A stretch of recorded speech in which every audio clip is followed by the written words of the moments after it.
Pada pertemuan kali ini, kita kedatangan pemateri dari Saka Wirakartika yang akan memberikan ilmu pastinya bermanfaat untuk kita semua. Meskipun dilaksanakan secara online, kita harus tetap semangat. Semoga kita semua selalu diberikan kesehatan. Berikut saya bacakan susunan acara pada siang hari ini. Pertama, pembukaan. Kedua, materi bela negara dari Saka Wirakartika. Ketiga, tanya jawab. Keempat, penutup dan pengumuman. Memasuki acara yang pertama, yaitu pembukaan. Kepada pembina, waktu dipersilakan.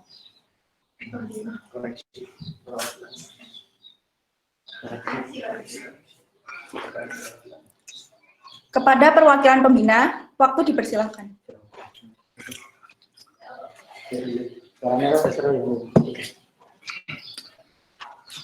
Oke, halo. Terima kasih sudah menyempatkan waktunya buat pertemuan pramuka pada kali ini. Diharapkan dalam pertemuan kali ini kalian dapat menumbuhkan rasa cinta tanah air, berkorban, sadar berbangsa dan bernegara, meyakini Pancasila sebagai ideologi bangsa, serta memiliki kemampuan bela negara. Diharapkan teman-teman tidak hanya mengetahui pengetahuan tersebut, tapi juga dapat menerapkan dalam kehidupan sehari-hari. Terima kasih. Sekian dari aku. Wassalamualaikum warahmatullahi wabarakatuh.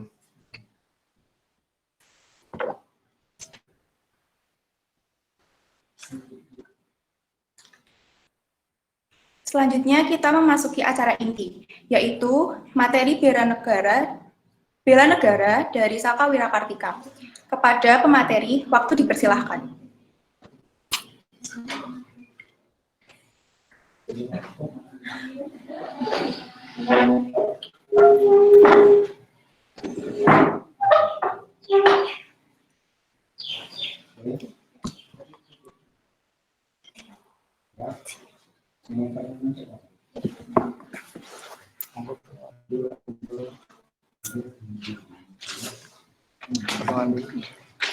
Sebelumnya, Assalamualaikum warahmatullahi wabarakatuh. Selamat sore kakak semua. Perkenalkan, nama saya Fadila dan satu rekan saya Andriani. Kami perwakilan dari Saka Wirakartika. Untuk kali ini kita akan menyampaikan materi bela negara. Sebelumnya kita akan menyampaikan sedikit dari Saka Wirakartika. Kita adalah satuan karya yang berada di bawah naungan TNI Angkatan Darat. Selanjutnya kita mulai untuk materi bela negara.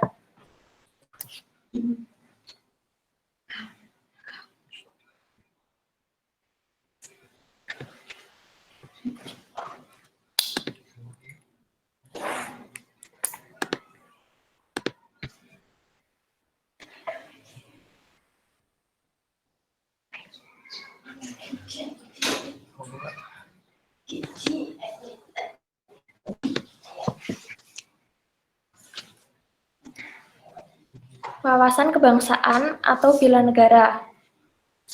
Maksud dari dan tujuan agar para pelajar lebih memahami dan menyadari tentang pentingnya wawasan kebangsaan untuk menumbuhkan, mengembangkan kecintaan terhadap tanah air, kesadaran berbangsa dan bernegara Indonesia, keyakinan persatuan sebagai ideologi negara, dan yang terakhir sebagai modal awal para pelajar dalam membangun jiwa kebangsaan. NKRI. Yang pertama, merekat bangsa, keutuhan harus dijaga, tidak dapat diganggu-gugat dan harus terus dipertahankan. Yang kedua, final dan harus tetap ditegakkan karena lahir dari pengorbanan jutaan jiwa dan raga para pejuang bangsa. Selanjutnya yaitu Bhinneka Tunggal Ika. Artinya sendiri, berbeda-beda tetapi tetap satu juga. Memiliki suku, agama, ras, kesenian, adat, bahasa, dan lain sebagainya. Dipersatukan dengan bendera, lagu kebangsaan, bahasa, dan mata uang, dan lainnya. Persatuan dan kesatuan dapat tercapai apabila, untuk yang pertama, dapat memahami perbedaan yang ada. Yang kedua, menyadari perbedaan merupakan kodrat Tuhan Yang Maha Esa. Yang ketiga, syukuri perbedaan. Dan yang terakhir, fungsi kontrol. Mari bersatu atau bersama dalam perbedaan, atau Bhinneka Tunggal Ika. Perkembangan situasi. Dalam perkembangan situasi sendiri, itu ada pembenaran di Indonesia terdapat jaringan teroris. Kondisi krisis, masalah belum selesai, dan ada globalisasi. Kemudian ada lunturnya jati diri dan wawasan kebangsaan. Yang kedua, ada kepercayaan terhadap Pancasila yang telah pudar. Yang ketiga, terjadinya korupsi. Yang keempat, konflik horizontal atau SARA. Yang kelima, yaitu narkoba. Dan yang terakhir, ada kenakalan remaja. Semua itu terjadi adanya terorisme, gerakan separatisme, dan menjadi keutuhan NKRI itu terancam. Dengan adanya ancaman terhadap NKRI, kita juga diperlukan visi persepsi yang sama dalam menyikapi dan wawasan sejarah perjuangan akan arti penting pembelaan negara dalam memperkokoh NKRI.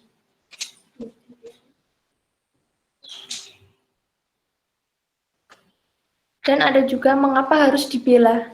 Ada beberapa yang harus dibela dari kita sendiri. Untuk yang pertama, karena NKRI titipan untuk anak dan cucu. Dan yang kedua, karena kita kaya raya. Dan yang terakhir, negara menghadapi bahaya. Dan ada berbagai jenis bahaya. Untuk yang pertama, lunturnya nasionalisme. Lunturnya nasionalisme itu terdapat ada 4. Untuk yang pertama, munculnya sifat kedaerahan. Yang kedua, kepentingan pokok atau golongan yang lebih ditonjolkan. Dan yang ketiga, kurangnya menghargai budaya nasional. Dan yang terakhir, praktek KKN. Untuk yang kedua, ancaman disintegrasi bangsa, yaitu upaya pemisahan diri dari NKRI. Kemudian yang ketiga, ada ancaman asing, yang disebut contohnya perang modern. Yang keempat, ada memahami dampak globalisasi, yaitu ada HAM dan demokrasi. Yang terakhir, ada narkoba dan terorisme. Kemudian ada pemahaman dan 5 tahapan perang modern. Untuk yang pertama, infiltrasi, yaitu suatu masalah dalam politik, ekonomi, sosial, budaya yang telah rusak. Dan kemudian yang kedua, itu ada eksploitasi, yaitu penggalangan aksi menentang pemerintah. Dan yang ketiga, ada adu domba, yaitu suatu bentuk sel-sel perlawanan. Dan yang keempat adalah pemberontakan bersenjata, yang kelima invasi. Ada beberapa budaya masyarakat yang perlu kita jauhi. Contohnya seperti SARA, budaya pemisahan di NKRI, tawuran pelajar, mahasiswa, misalnya keliti, kekerasan, dan masih banyak lagi seperti narkoba, cara penampilan, pergaulan bebas, geng pelajar. Mungkin dari geng pelajar itu masih banyak di beberapa sekolah yang masih aktif, kemudian ada mudahnya provokasi, premanisme. Kemudian ada sebagian masyarakat dengan jiwa bela negara berupaya meningkatkan prestasi sesuai dengan profesinya untuk berbuat yang baik secara sadar dan bertanggung jawab. Kemudian ada aspirasi 5 unsur bela negara. Unsur bela negara 5, yang pertama adalah cinta tanah air, yang kedua kesadaran berbangsa dan bernegara, ketiga yakin akan kesaktian Pancasila, dan yang keempat rela berkorban untuk kepentingan bangsa, dan yang terakhir memiliki kemampuan awal bela negara. Lalu bagaimana NKRI tetap utuh? Ada banyak cara untuk menjaga keutuhan NKRI. Yang pertama, harus mencerminkan dari semangat Sumpah Pemuda Yang kedua, bertekad menyingkirkan perbedaan-perbedaan untuk bersatu. Kemudian bergandeng tangan dengan seluruh elemen bangsa. Yang keempat, merapatkan barisan dalam kebersamaan bahasa, tindakan agar tumbuh persatuan dan kesatuan menghadapi ancaman. Yang kelima, Anda memahami dan amalkan 5 unsur bela negara. Yang keenam, meningkatkan wawasan kebangsaan agar tumbuh ketahanan nasionalisme. Yang ketujuh, menolak segala hal yang tidak sesuai dengan karakter jati diri dan budaya bangsa. Yang terakhir, jangan jadi pengkhianat bangsa. Itu yang paling penting. Sekian dan terima kasih materi yang dapat kita sampaikan. Mungkin dari kakak-kakak semua ada beberapa pertanyaan.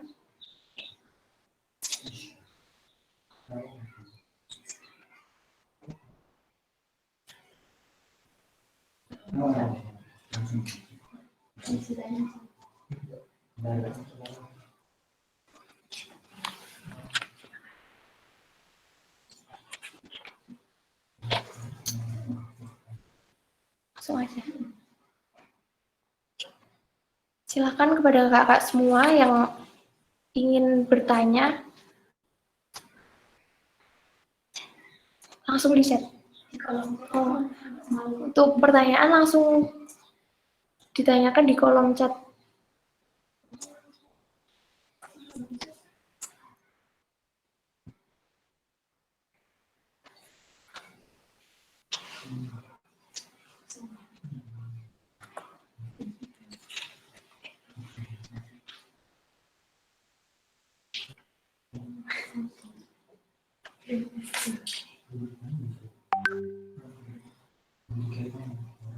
Mungkin ada yang kurang paham apa gerakan separatisme atau kurang modern itu bagaimana, bisa ditanyakan di kolom chat. Nanti bisa kita sedikit jelaskan tentang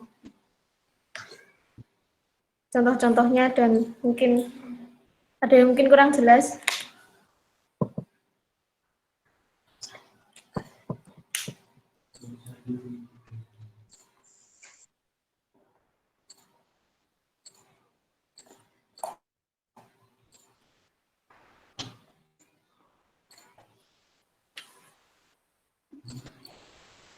Yuk silakan pada kakak-kakak semua.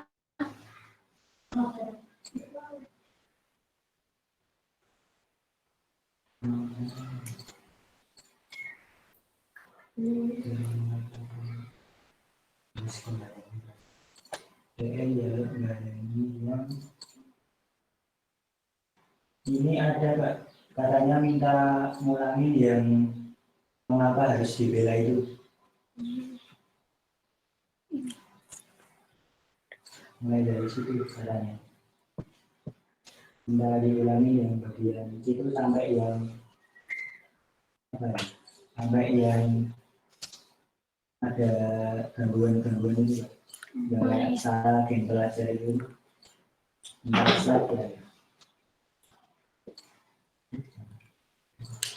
Untuk pengulangan dari materi mengapa negara harus dibela. Mulai dari itu.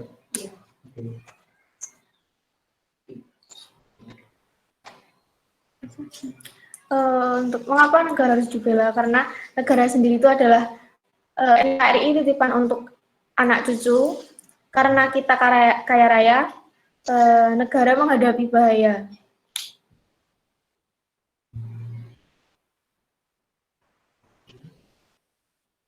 Dan contoh berbagai jenis bahaya, melunturnya nasionalisme, munculnya sifat kedaerahan, kepentingan pokok golongan lebih ditonjolkan, kurangnya hargai budaya nasional, dan yang terakhir praktek KKN. Yang kedua, ancaman disintegrasi bangsa, contohnya ada upaya pemisahan dari NKRI, dan yang ketiga, ancaman asing, contohnya perang modern. Keempat, menghadapi dampak globalisasi, contohnya HAM, demokrasi, dan yang terakhir, narkoba dan terorisme.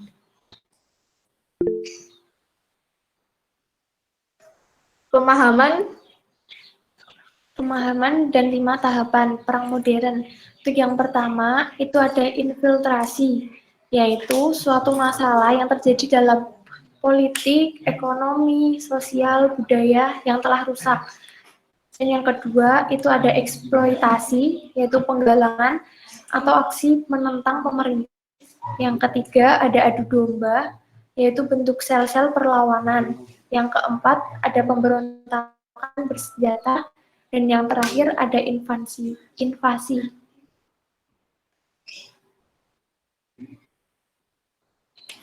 Kemudian ada budaya sebagian masyarakat yang perlu kita hindari, yaitu ada SARA, pemisahan diri dari NKRI, tawuran pelajar atau mahasiswa, pilih kekerasan, narkoba, cara penampilan yang sudah Indonesia mungkin sekarang cara penampilannya sudah mulai kebarat-baratan seperti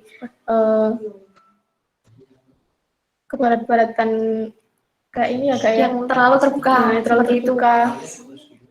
Udah pergaulan bebas, geng pelajar. Sekarang mungkin masih aktif ya, geng mungkin masih pelajar. ada beberapa. Udah terprovokasi oleh teman sendiri, dan mungkin juga kita sudah terprovokasi dengan budaya luar ya kan. Lingkungan itu penting. Ini selanjutnya premanisme. Dan selanjutnya, sebagian masyarakat dengan jiwa bela negara berupaya meningkatkan prestasi sesuai dengan profesinya untuk berbuat yang baik secara sadar dan bertanggung jawab. Nah, mungkin untuk kakak-kakak semua yang memiliki cita-cita, digunakan sebaik mungkin ketika semua itu sudah tercapai. Mungkin ada yang diburu, kita amalkan tugasnya seperti apa. Menjadi dokter, mungkin, atau abdi negara, TNI, polisi, atau sebagainya. Kak, jika yang tanya, praktek KKN maksudnya gimana Kak? Sama contoh masalah infiltrasi apakah? Jawab terakhir aja. Apa sekali?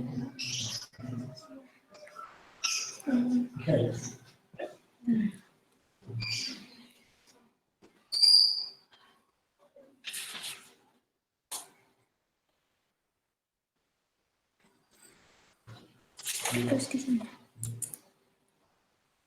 Praktek KKN maksudnya gimana Kak? Itu ya yang pertama. Sebentar. Contoh masalah infiltrasi.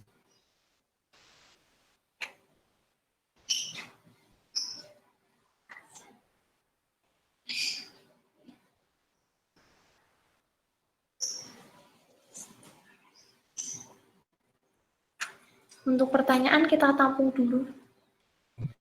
Biar kita jawabnya sekalian mungkin. Jaga benar.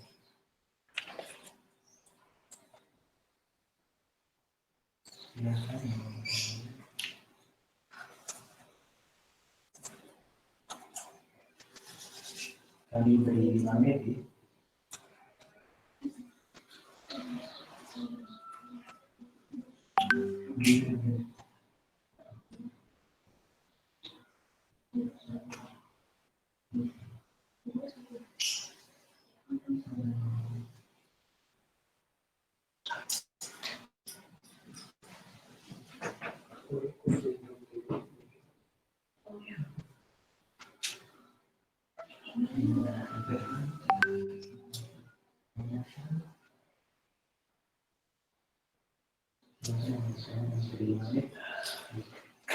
Ditunggu sebentar ya Kak. Iya. 5 menit ya.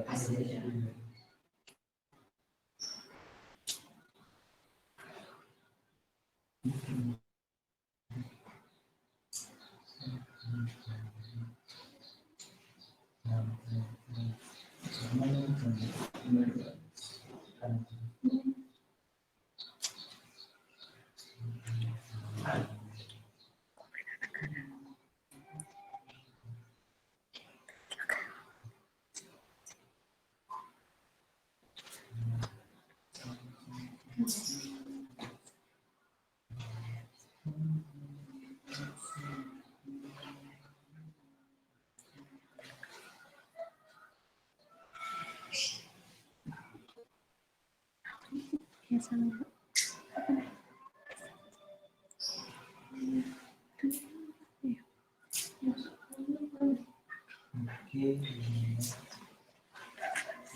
Lagi video. Gimana pertanyaan?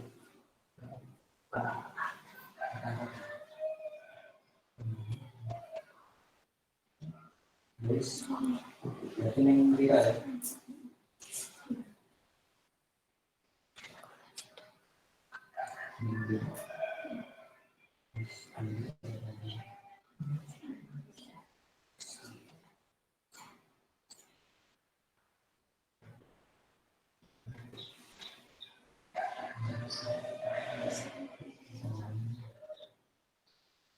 Kenapa sedang?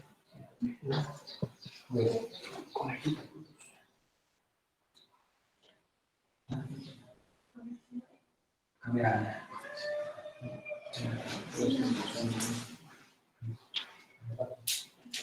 Jadi terus dan dulu koneksinya sudah terus berarti full gini dia udah.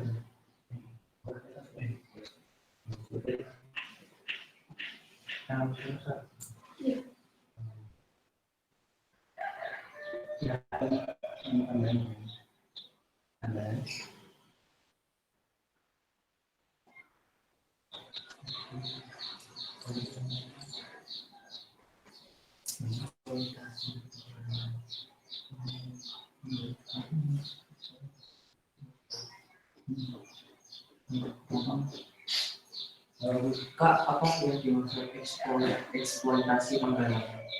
Eksploitasi.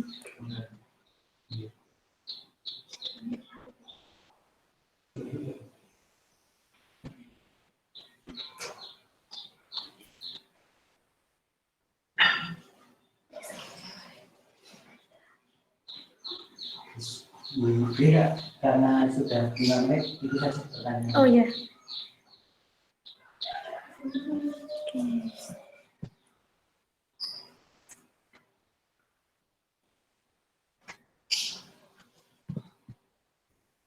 Karena sudah 5 menit pertanyaan kami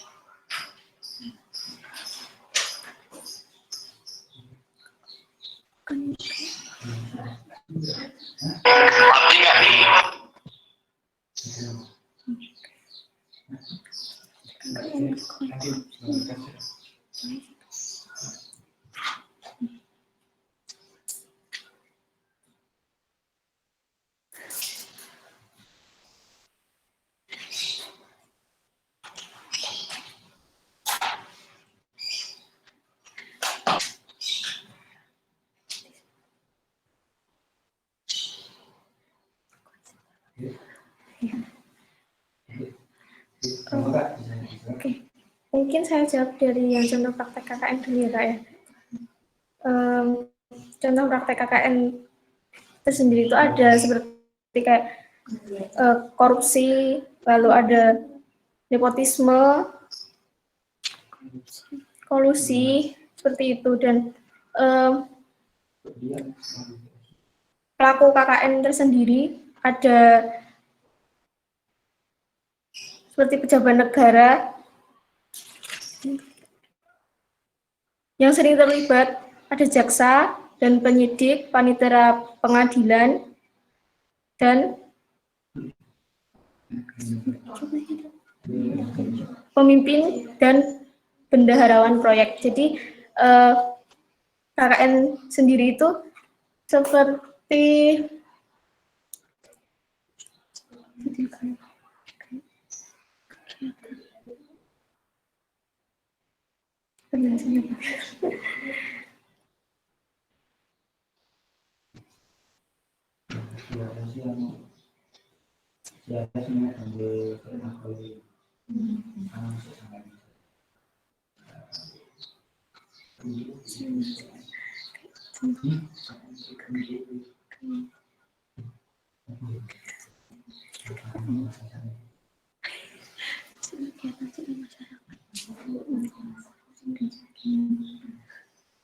Itu sekolahnya gitu.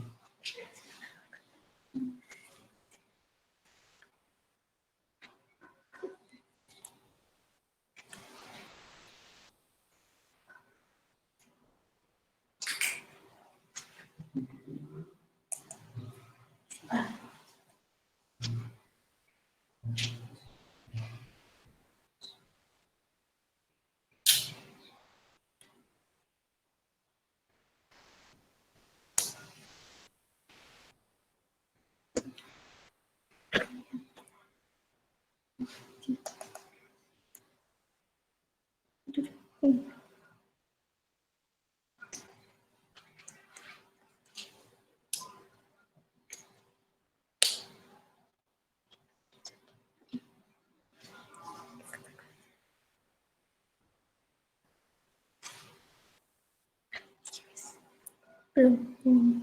Masih.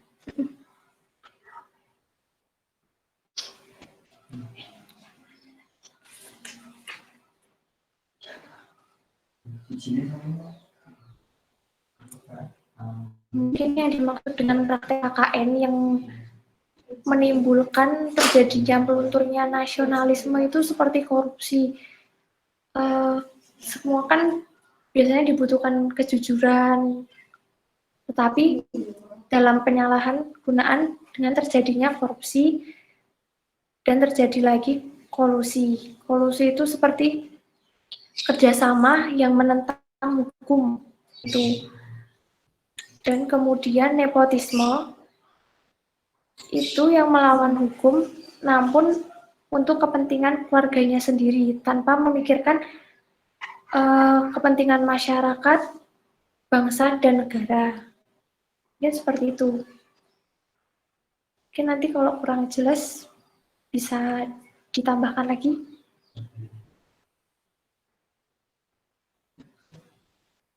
Kemudian contoh masalah infiltrasi. Kalau masalah infiltrasi.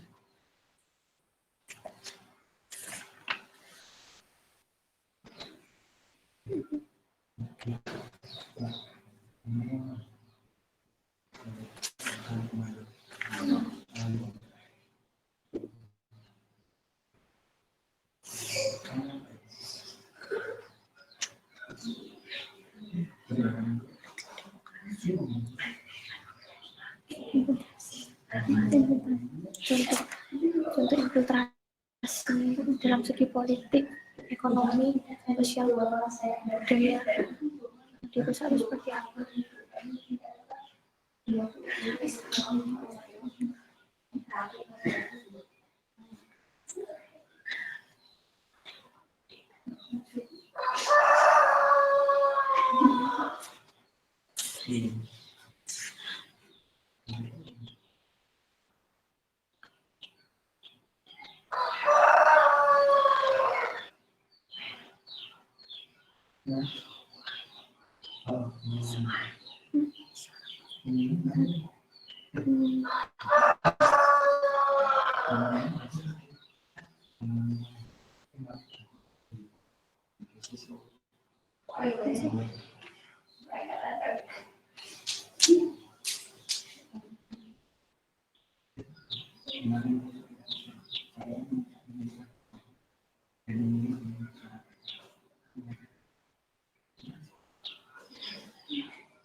Kemudian untuk pertanyaan yang kedua yaitu contoh masalah infiltrasi. Itu kan ada beberapa contoh dari politik, ekonomi, sosial, dan budaya. Untuk politik sendiri itu, politik atau ideologi itu seperti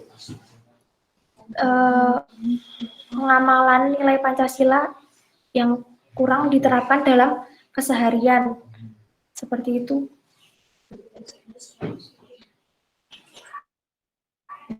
Karena dalam politik yang harus kita amalkan seperti Pancasila. Karena Pancasila merupakan falsafah hidup negara Indonesia. Yang itu yang benar-benar harus dijaga, namun banyak beberapa masyarakat yang kurang dalam pengamalan Pancasila.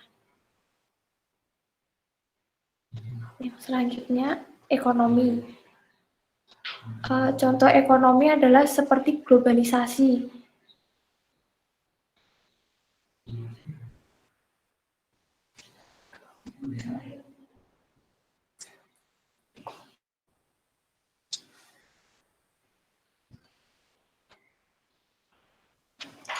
Untuk ekonomi itu seperti pengendalian jalannya roda perekonomian yang biasa terjadi dalam Kementerian Kelautan Perikanan.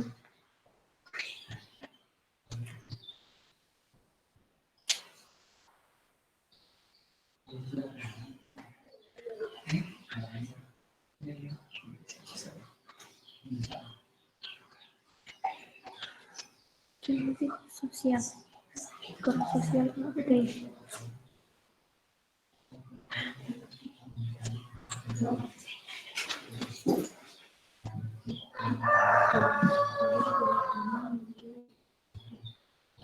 Untuk ekonomi, mayoritas di Indonesia kan rata-rata seperti petani yang selalu terjadi kecurangan dalam misal udah nanam dulu panen.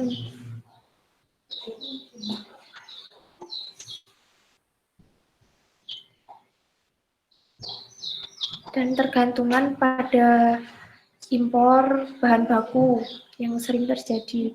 Dan kemudian pada sosial budaya,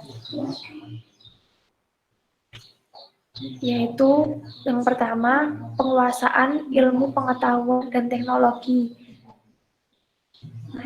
Yang kedua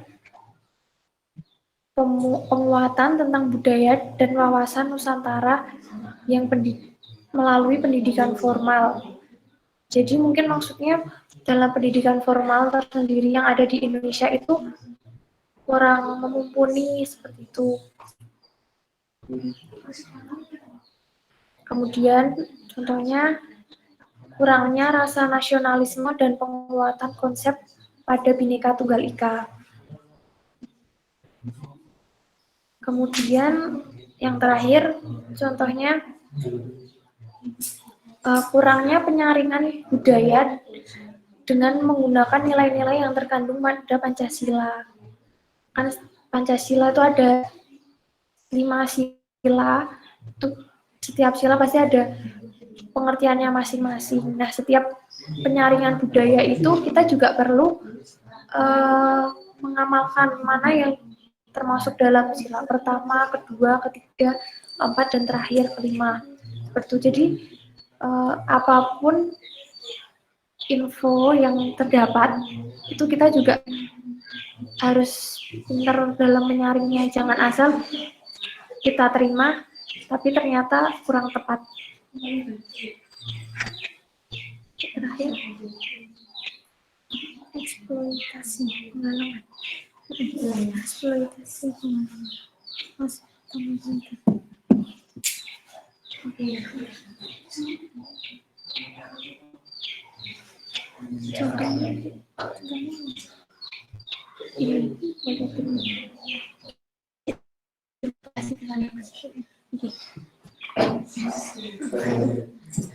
dan untuk yang pertanyaan terakhir yaitu eksploitasi penggalangan, yaitu politik memanfaatkan secara sewenang-wenang atau terlalu berlebihan terhadap sesuatu objek. Eksploitasi hanya untuk kepentingan ekonomi semata, tanpa mempertimbangkan rasa kepatutan, keadilan, serta kompensasi kesejahteraan. Untuk contohnya, eksploitasi sumber daya alam dan eksploitasi anak.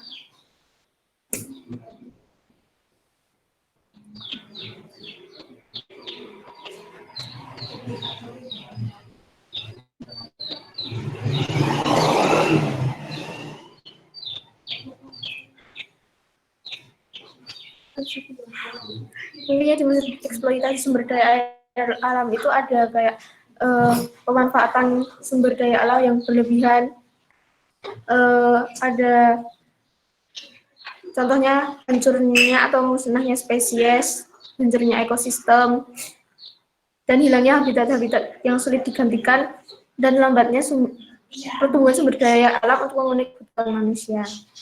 Dan eksploitasi anak sendiri itu contohnya memperlihatkan sikap diskriminatif ataupun tindakan sewenang-wenang terhadap seorang anak yang dilakukan oleh para orang tua ataupun masyarakat yang memaksa seorang anak untuk melakukan sesuatu untuk kepentingan ekonomi dan sosial ataupun politik tanpa memperdulikan hak-hak untuk mendapatkan perlindungan sesuai perkembangan fisik, psikis, dan status sosialnya. Seperti itu. Dan contoh bentuk eksploitasi pada anak itu seperti bisa berbentuk fisik, sosial, dan seksual, seperti itu.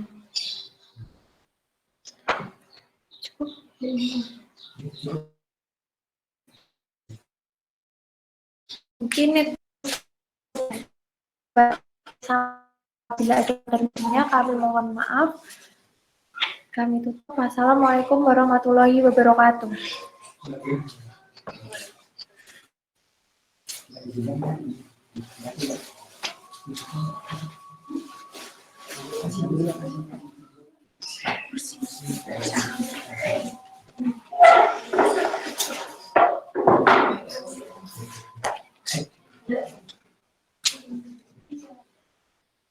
Kita sampai di penghujung acara.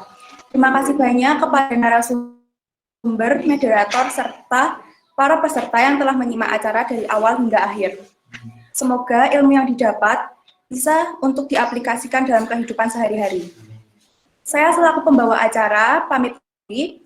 Jika ada kurang lebihnya, mohon dimaafkan. Lupa selalu menjaga kesehatan dan melakukan 3M. Sekian, wassalamualaikum warahmatullahi wabarakatuh.